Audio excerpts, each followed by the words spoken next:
para sa lagay ng ating panahon ngayong hapon po ng February 27, 2025. Sa ngayon po ay patuloy pa rin na hanging amihan ang nakakaapekto lalo na dito sa Luzon at Visayas. Kaya po ninyong napapansin pero bahagya po na humina ang lamig na daladala po nito. Habang ang shear line ay nakakaapekto naman sa malaking bahagi po ng Mindanao.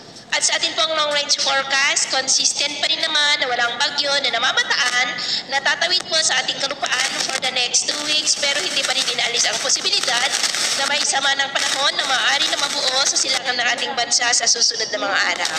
At sa lagay po ng ating panahon, ngayong hapon ay maayos na panahon ang inaasahan sa malaking bahagi ng bansa pero may chance pa rin ng cloudy skies with isolated rain sa ilang bahagi po ng Caraga, Northern Mindanao, Davao Region, Sorsogon at Purosulu. At mamayang gabi, posible pa rin ang cloudy skies with isolated rain sa ilang bahagi ng Mindanao, lalo na sa may Caraga, Davao Oriental at Sorsogon, kaya mag-ingat pa rin po tayo.